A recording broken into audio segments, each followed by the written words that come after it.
네, 세계의 경제를 한눈에 보여드리겠습니다. 글로벌 경제 조항리 아나운서와 함께합니다. 조항리 아나운서 오늘 사진 한 장을 준비하셨는데 저게 뭘까요? 컴퓨터 칩같이 생긴 것 같기도 하고요. 네, 아이들 장난감 같죠? 저 큐브 모양의 작은 저 장치가 인공위성이라면 믿어지시나요? 인공위성이라고요? 정말 저렇게 작은 게 인공위성이라니 믿어지지가 않네요. 보통 인공위성은 크기가 어마어마하죠. 그렇죠. 그런데 지난해 인도의 18살 청년이 3D 프린터를 이용해 만든 무게 64g의 초소형 인공위성인데요. 저렇게 작아 보여도 지구의 중력 가속도와 대기권을 측정할 수 있는 8개 센서와 또 초소형 컴퓨터가 들어있는 엄연한 인공위성입니다. 네. 최근에 이제 우주산업이 민간 영역에 문이 열리면서 우주 개발 패러다임의 변화와 혁신이 일고 있습니다. 우주, 그 광활한 미지의 세계로 쏘아올리는 인공위성 개발에 새로운 바람이 불고 있습니다. 세계 우주업체들의 눈이 초소형 위성 개발에 쏠리고 있는 건데요. 미국 민간 위성업체 플래닛 랩스에서 개발한 초소형 위성입니다. 길이 30cm인 위성 한 대가 매일 200만 제곱킬로미터의 지역의 사진 10,000장을 찍을 수 있다고 하는데요. 2013년부터 지금까지 쏘아올린 190대의 인공위성이 저궤도를 돌면서 지상의 변화를 관측한다고 하니까 사실상 지구의 모든 영역을 매일 사진으로 기록하고 있다고 봐도 과언이 아닙니다. This is our satellite. This is not the scale model. This is the real size. It's 10 by 10 by 30 centimeters. It weighs 4 kilograms. And we've stuffed the latest and greatest electronics and sensor systems into this little package. So that even though this is really small, this can take pictures 10 times the resolution of the big satellite here. 보통 길이 10cm 안팎에 무게가 1kg 정도 되는 초소형 인공위성을 큐브셋이라고 하는데요. 네. 여러 개의 유닛을 이어서 다양한 모양과 크기로 제작할 수 있어서 활용도도 높고요. 또 나노 기술이 발달하면서 이 작은 위성이 대형 위성 못지않은 다양한 성능을 구현할 수 있게 돼 주목을 받고 있습니다. 무엇보다 개발에서 발사까지 소요되는 비용이 대형 위성의 0.1% 정도인 1, 2억 원 정도밖에 들지 않고 제작 기간 역시 1, 2년이면 충분하다고 합니다. 물론 작은 크기로 탑재 기능과 성능에 제한도 있지만 전문가들은 앞으로 충분히 극복 가능하다는 반응입니다. We see them as complementary because the possibility to have a constellation of satellites, for instance, of this size, could offer advantages in terms of remote sensing, for instance, to revisit locations above the Earth on a very frequent basis and get very quick data back on things changing on the ground. 정말 딱 보는 순간 모형인 줄 알았어요. 그런데 저렇게 저비용의 고효율을 갖춘 경제성이라면 제가 개발 업체여도 뛰어들지 않을 수가 없을 것 같은데 초소형 위성의 성장세 어느 정도입니까? 네, 그래프에서 보시는 것처럼 말 그대로 폭발적입니다. 네. 50kg 미만급 큐브셋의 발사 대수를 보면 2012년에는 25기에 머물던 것이 2013년에는 90여 기, 그리고 지난해에는 300여 기가 우주로 향했습니다. 이 전망에 따르면요, 2020년에는 한 해에 약 550기에 늘어날 것으로 예상이 됩니다. 그렇군요.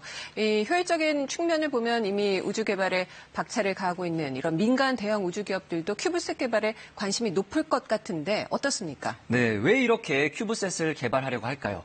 이 대형 우주 기업들은 이 큐브셋을 활용하는 야심찬 계획을 세우고 있습니다. 바로 세계 위성 인터넷망 구축입니다. 일론 머스크가 이끄는 민간 우주기업 스페이스X는 지구 저궤도에 12,000개 위성을 배치해 전 지구적 규모로 초고속 인터넷을 저렴하게 사용하는 스타링크 프로젝트를 준비하고 있습니다. 내년부터 2024년까지 1,000km 내외 상공에 초소형 위성 큐브셋 4,400여 개를 쏘아 올린다고 밝혔는데요.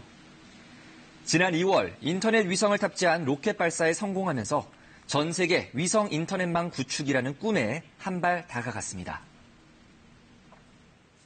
I think the long-term potential of it is pretty great. The long-term goal is to create a comprehensive global communication system that provides high bandwidth, low latency connectivity anywhere in the world, and provides cross-links through the satellites so that you can have improved long-distance internet. 스페이스X 외에도 미국 블루 오리진과 보잉, 위성통신 스타트업 원웹 등이 지구 저궤도 위성 인터넷 시장에 뛰어들었는데요. 지구에서 인터넷 사각지대가 사라지는 초연결 시대가 점점 더 가까워지고 있는 것 같습니다. 지구상 어디에 있든지 연결된다는 게 사실 감이 오지 않을 만큼 혁신적인데요. 근데 이렇게 초소형 위성이 수집하는 데이터의 양이 엄청날 거 아니에요. 하루에 뭐 10,000장 이상 사진을 그 조그만한 위성이 찍는다고 하는데, 근데 이 구슬이 서말이어도 꿰어야 보배라고 이 많은 자료들을 어떻게 분석하느냐가 또 다른 가치를 만들어내지 않을까요? 맞습니다. 초연결 시대에서는 이제 뭐 비행기 안에서도 인터넷을 사용할 수 있게 될 텐데요. 그 하늘에서 지켜보는 수많은 빅데이터를 이 인공지능과 함께 결합해서 스타트업들이 새로운 부가가치를 만들어내고 있습니다. 사례를 보시죠. 기존 석유업계에 알려진 중국의 원유 저장 탱크 수는 500여 개. 그런데 그보다 훨씬 많은 양의 원유를 저장하고 있다는 주장이 나왔습니다. 미국 스타트업 오비탈 인사이트가 중국 전역에 있는 원유 저장 탱크의 위성 사진을 분석해 봤는데요. 지상에 있는 원유 탱크 지붕의 그림자를 파악하는 인공지능 알고리즘을 개발해 탱크에 원유가 얼마나 채워져 있는지를 밝혀낸 겁니다. 네. 그 결과 알려진 것보다 4배나 많은 2,100개의 탱크에 6억 배럴에 달하는 원유를 저장하고 있다고 추정했습니다. And people have to look at each of them. They're not going to have the patience to actually go through 100 cities in China and figure out which ones are growing and how much they're growing. But deep learning and AI actually makes it possible to do that because we can automate the process of detecting the shadows, automate the process of determining how big the buildings are. 빅데이터를 활용한 사례는 또 있습니다. 지난해 3월 패스트푸드 체인점의 위성 사진을 분석해 주차장에 있는 차량 대수와 회사 주가의 상관관계를 밝히기도 했는데요.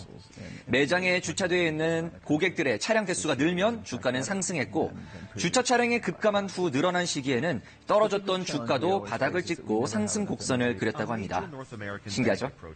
또 다른 위성 사진 분석 업체인 스페이스노는 중국 이 산업용 시설의 위성 사진을 고유의 알고리즘으로 분석해서 중국 위성 제조업 지수를 내놓기도 했습니다. 위성 사진으로 산업 동향을 파악하고 이를 경제 지표로 해석하는 서비스가 투자자들 사이에서 각광을 받으면서 우주 산업에 새로운 길을 개척했다는 평가가 나오고 있습니다. 나무를 보기보다 숲을 보라고 하잖아요. 근데 숲 한가운데서 숲을 보기 어렵죠.